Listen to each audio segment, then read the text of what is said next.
On a typical morning, New York residents wake up to an inexplicable rumbling that causes walls to collapse. In the middle of the city, a military plane crashes. People look up in fear as enormous flying ships hover in the sky, transforming into screens displaying the friendly face of a woman named Anna, who is the leader of her people. They are very pleased to meet with intelligent beings and are willing to share knowledge and technology that will make life easier for Earthlings in exchange for water and some minerals. Her speech is broadcasted worldwide, as the ships have appeared over all major cities on Earth. Father Jack Landry does not understand the excitement of the Vatican and his senior colleague towards the visitors. But upon entering the church, the priests are amazed to find that the entire room is full of people. FBI agent Erica Evans documents the increased activity of one of the terrorist groups that has begun to purchase explosives. Anna arrives on Earth to meet with the government, demonstrating friendliness and emphasizing the peaceful intentions of the visitors. Journalist Chad Decker compliments her and receives a witty response. 3 weeks have passed since their arrival. Medical centers are filled with people, as the visitors have identified 65 diseases that can be cured with the new technology. But not everyone likes this invasion. Protests are becoming more frequent. Erica discovers an underground storage facility with explosives, where the body of a man killed by terrorists is found. Ryan refuses to speak with an unknown caller, who urges him to take action. He's no longer the same person. The visitors organize tours on their spaceship. Eric's son, Tyler, flies with a friend. The guys are impressed by the power of alien technology and the beauty of the welcoming girl, Lisa, who invites them to join the Peace Ambassadors program. Father Jack urges to get to know the aliens better before trusting them. But the healed visitor who rose from a wheelchair leaves everyone stunned and amazed. Erica finds numerous links to visitor materials in her son's account. Chad Decker is chosen by Anna for an interview. The leader of the visitors wants to address all unpleasant questions to help end the protests. Ryan receives a call from an unknown number again, but hangs up. FBI agents go to the home of the man killed by the terrorists and find an invitation to a cell meeting on his phone. A man named Georgie ambushes Ryan. They need his help, but Ryan refuses. He will not endanger his fiance's life. A fatally wounded visitor comes to Father Jack. He learned the true intentions of the visitors and intends to expose them. The man hands a letter to the priest and then dies. Anna asks Chad not to ask uncomfortable questions, but it's his profession to do it. The woman is ready to leave, and Chad gives up. Erica arrives at the meeting she learned about at the murdered man's house. The meeting leader, Georgie, announces that everyone will be given a dose of painkillers. Chad starts the broadcast. Everyone who came has their skin cut off behind the ear to show that they are humans. The visitors are lizards who disguise themselves as humans and have lived on Earth for many years. Their goal is to destroy humanity. Meanwhile, Anna assures the viewers of her openness and kindness. The visitors have long infiltrated all areas of human activity: business, government, religion, and the military. They cause destabilization, meaningless wars, and the distortion of religion. Anna announces the expansion of healing centers. The final phase of the plan began when the aliens revealed themselves to humans. Now they want to present themselves to everyone as saviors of humanity. Tyler forges his mother's signature on his application for membership in the Peace Ambassadors. Erica demands proof. Father Jack shows her an envelope with pictures of visitors living on Earth, including a photo of a wanted terrorist. At that moment, a glowing orb, a visitor search tool, flies into the room, and the invaders begin killing the invited guests. Erica fights with her partner Dale. Ryan fights against Georgie. The agent kills Dale with a blow to the head and sees a lizard-like skin under his human skin. Jack takes the woman away. Ryan orders Jeremy to run. He is horrified. The visitors are just beasts. But Ryan opens a cut on his hand and shows a reptilian skin. He too is against the invasion. There are others who are willing to help humans defend their planet. Moreover, they too are now Earth residents. Anna's assistant, Marcus, thanks Chad for conducting the interview and promises a multi-billion audience. Erica is in shock. Who and what to believe now? She is ready to participate in creating a resistance. After all, the visitors have long been preparing and have armed themselves with the most powerful weapon: love.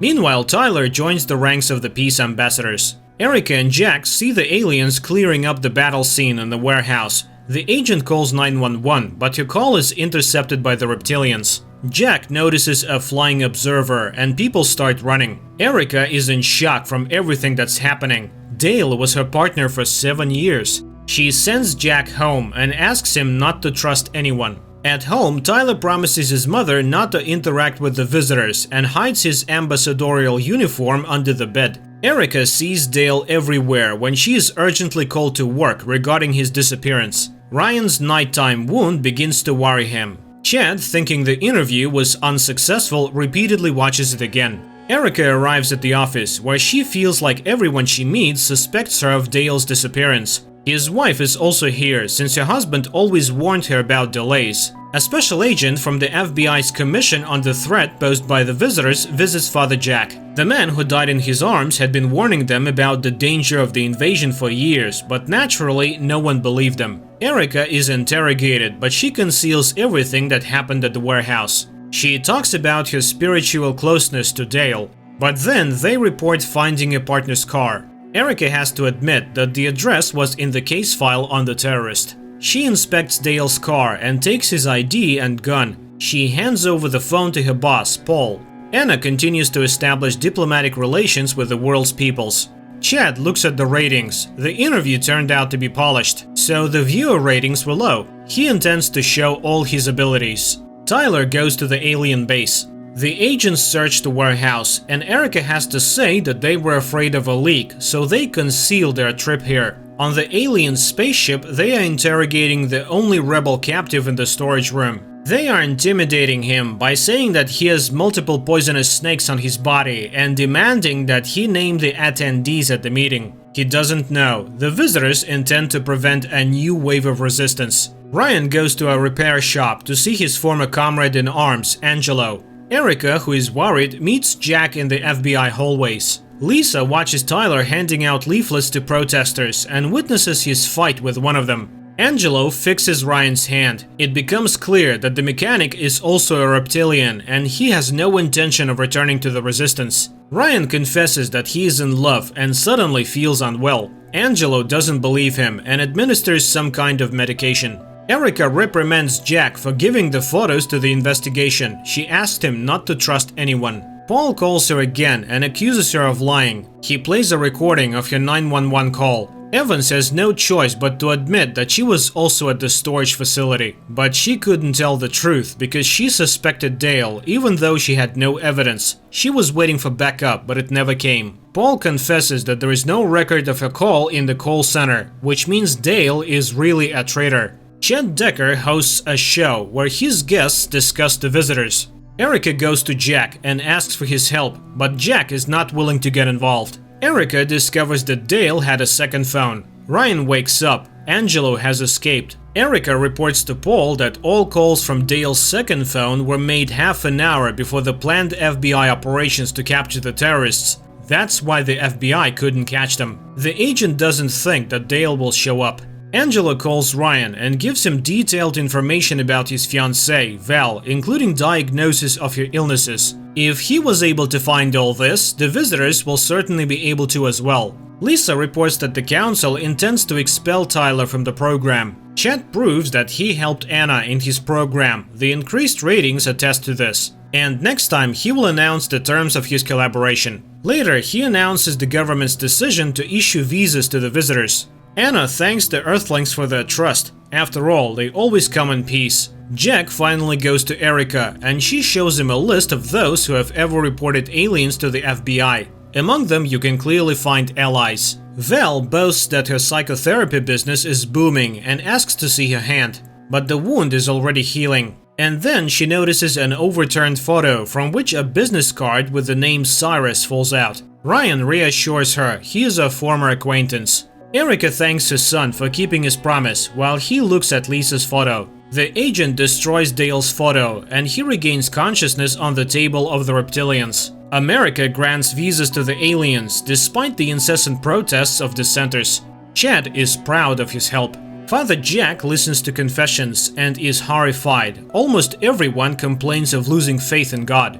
Erica reviews the lists of people who contacted the FBI and asks Tyler not to go into town. but the boy refuses to listen to his mother. Jack is upset about what's happening. Why are the visitors doing this? The woman is sure that the people are needed for some reason. She narrowed down the list to a couple of hundred people in the accessible area. The visitors receive a threat of physical violence, and Erica is summoned to the embassy. She is ready to help the aliens so as not to turn them into martyrs. Ryan escorts Val to work and goes to meet Georgie, who is scared of the raid at the warehouse. Ryan reminds him of John May, the leader of the Fifth Column who headed the first wave of the protest. They retreated and surrendered at the time, but now there is no turning back. Survivor Dale asks for help to remember who killed him. Mary Faulkner, the wife of the fighter pilot who died on the day of their arrival, leads a growing movement against the visitors. 642 people died then in accidents and disasters.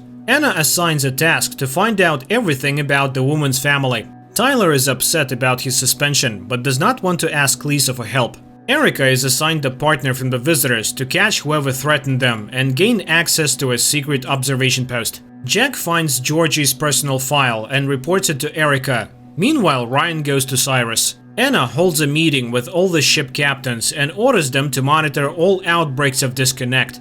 Dale realizes that someone saw his true face. Jack goes to Georgie's house and learns about the death of his entire family, after which the man speaks about the visitors. He asks for help in contacting him. Cyrus promises to give Ryan addresses and phone numbers, but points a gun at him. He must surrender it to the visitors, then they will connect him. Ryan is in shock. Does he believe in the visitors? Anna gave them bliss and controlled them that way. Ryan attacks Cyrus. Erica inspects the embassy building and finds 2 dead guards. It becomes clear that the shooter is dressed in visitor's uniform, but there are hundreds of them here. Nevertheless, Erica finds a suspicious man and manages to neutralize him just before he shoots Marcus. Lisa meets Tyler. He will be reinstated in the program. The visitors take away the man who attempted to attack Marcus, but Erica manages to infiltrate the video surveillance center. She realizes that there is a camera embedded in each messenger's uniform. The agent has to leave without seeing his son on the screen in the guise of a peace ambassador.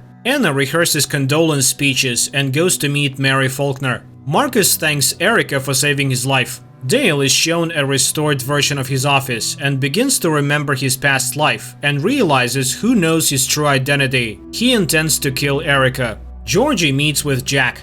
Dale was killed by a visitor who turns out to be a member of the Fifth Column. Mary Faulkner speaks to the gathering. To people's surprise, she is now on Anna's side, who once again speaks about peace. Marcus arrives at Cyrus's house, but finds only the remains of the reptilian and a note that John May is alive. He understands that the world is about to end. Lisa comes to Tyler's house, but their love scene is interrupted by Erica's arrival. The girl removes her uniform, and Erica does not understand that she is a visitor. The resistance movement suffers a heavy blow. Miss Faulkner's forgiveness and mercy towards those who attacked the visitors changed public opinion. But it turns out that the whole story with the attacker was a setup. Erica tells Jack about the cameras in the uniform and asks him to be more careful. Georgie and Ryan come to meet them. Lisa tells Anna that Tyler is approaching. Anna thanks her daughter for doing an excellent job. Jack gathers Erica, Ryan, and Georgie in the temple. The company makes plans to save the Earth from the visitors, sharing information they have gathered.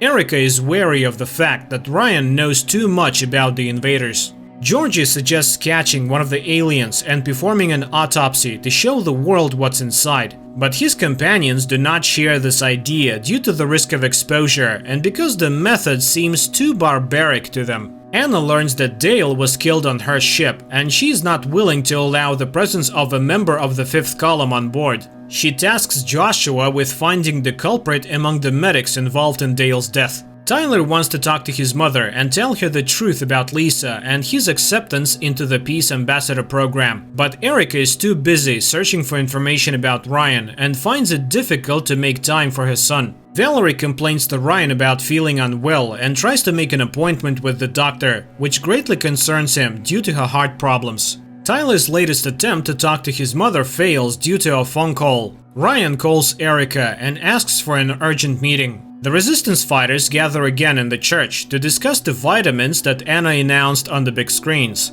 Ryan is convinced that the substance will kill anyone who agrees to take the injection. Erica goes to the FBI base to investigate everyone involved in this experiment, and the company learns about Peter, who went from being a simple lab technician to a professor of chemistry. Tyler complains to his therapist about his mother and her lack of time for him. The teenager takes out his peace ambassador uniform from his backpack and proudly tells Valerie about his passion, enthusiastically describing all the benefits of friendship with the visitors. However, not only the doctor, but also Anna and Lisa, who are monitoring Tyler through the camera on his suit, are listening to his monologue. Both of them realize that the boy is completely under their control and can be invited to the ship. Valerie asks the guy how to get to the visitors' health center, and he promises to help the therapist.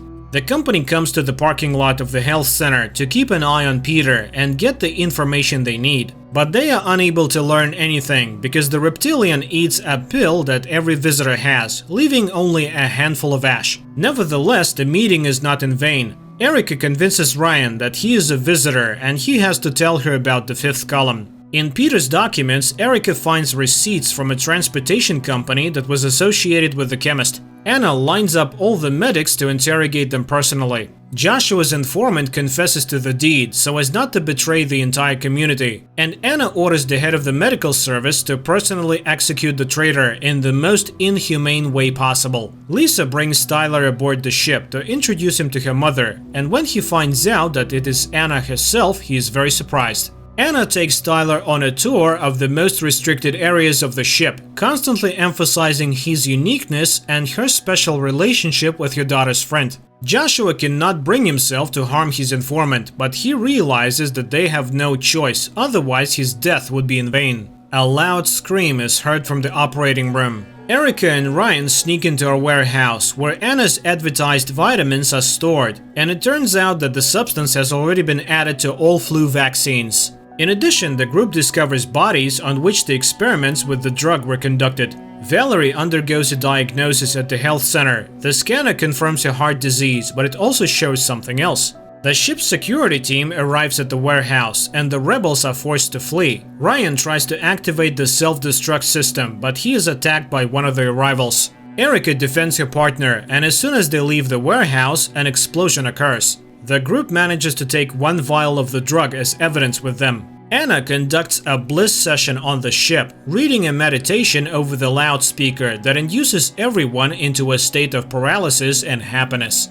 Even Joshua, who was being torn apart by guilt a moment ago, forgets about the situation and enjoys the Queen's voice. Ryan returns home to happy Valerie, who tells him that they are going to have a child. But Ryan shows with his appearance that he is scared, keeping it a secret from her. Jack returns to the church and finds a stranger there who asks him to confess. When the priest approaches the parishioner, he is struck. Erica finds out that Tyler is on the ship. She tries to call his son, but he rejects her calls, charmed by Lisa. The parishioner from the church comes to Erica's house, but she manages to fight off the attacker. Valerie is surprised and scared. Her pregnancy is developing too fast, and she already feels the baby's movements in the first few days. Ryan understands what is happening, but he is afraid to tell his fiancée. Erica comes to the ship to pick up her son, but the guy doesn't even come down to see his mother, only appearing before her as a hologram and telling her that he is not going back home. Jack finds himself on a ship where his wound is treated and he is injected with the R6 vaccine, just as Ryan brings a sample to Dr. Perman, another visitor who has joined the resistance. The girl promises to find out what's in the vial, but that's not what worries Ryan the most. He is more concerned about Valerie, as it has always been believed that a visitor cannot conceive a child with a human. The visitor's equipment shows that Kyle Hobbs is responsible for the explosion at the warehouse, a terrorist who has been wanted for a long time. Erica hopes to find him before the visitors do, but that's exactly what Anna needed to distract the authorities. Erica and Ryan find Hobbs and offer to take him with them to figure out who set him up. Lisa is viewing Tyler's memories by immersing him in a special machine. Anna allows him to go home and say goodbye to his mother and voice his adult decision. Hobbs is brought to the church, and Georgie brings Jack there, who does not tell his friends about the vaccine. Dr. Perman has just tested the drug and found that it contains a molecular mixture that penetrates the DNA. It interacts with the human genome and emits a wave as a transmitter, marking people like wild animals. Jack's avatar lights up at the ship's pickup point. Tyler confesses to his mother that he is the peace ambassador and demonstrates his uniform, causing the woman to choose her words carefully. She is unable to dissuade her son or tell them the truth, as she knows that a camera and microphone are embedded in the visitor's clothing. Valerie sits down to eat, but the home-cooked food does not go down well. However, catching a mouse in a trap stimulates her appetite, which scares her greatly. Anna chooses one of the contenders for creating an army based on their scent and takes him to her chambers. There, the queen quickly goes through the process of creating a new being, after which she eats her partner. Ryan plans to infiltrate the ship to initiate a rebellion through the visitor's system. He doesn't tell his friends that there is another reason. He urgently needs phosphorus for Valerie, otherwise she won't survive the pregnancy.